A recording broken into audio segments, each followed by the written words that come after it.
આજે આપણે બનાવશું પાસ્તા. પાસ્તા માટે મેં બધી સામગ્રી લઈ લીધી છે. તો પહેલા તો છે પાસ્તા, ચીઝ છે, અમૂલ બટર છે, મેગી મસાલો છે, ફ્રેશ ટોમેટો કેચઅપ છે, રેડ પાસ્તા સોસ છે, માયોનીઝ છે, ચીલી ફ્લેક્સ છે, ઓરેગાનો છે, આ બારીક સમારેલું લસણ છે, કોબીજ છે, ગાજર છે, ડુંગળી છે.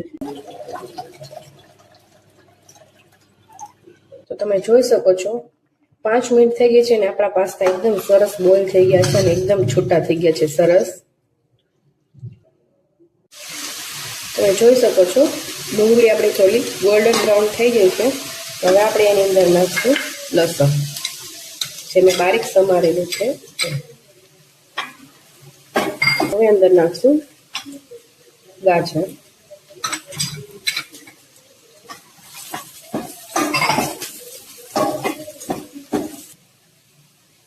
થોડી હળદર છે,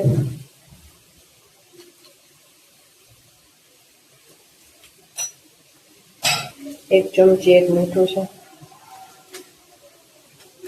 સૌથી પહેલા એડ કરશું ટોમેટો સોસ. જેટલી તમારા પાસ્તાની ક્વોન્ટિટી હોય એટલા તમે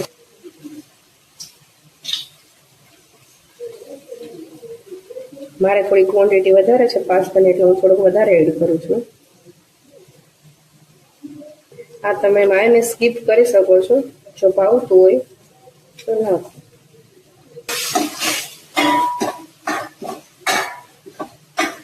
પડી ગયો છે. હવે આપણે એની અંદર નાખશું ચીઝ સ્લાઇસ.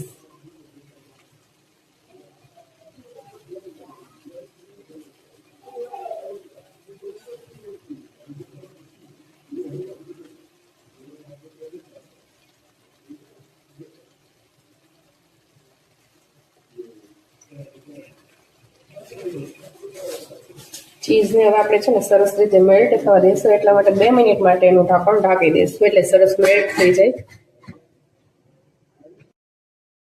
આપણે ઢાંકણ હટાવીને જોઈ લઈશું બધું સરસ રીતે ચડી ગયું છે. હવે આપણે એની અંદર નાખશું પાસ્તાને. જો પાસ્તા નાખી રહી છું.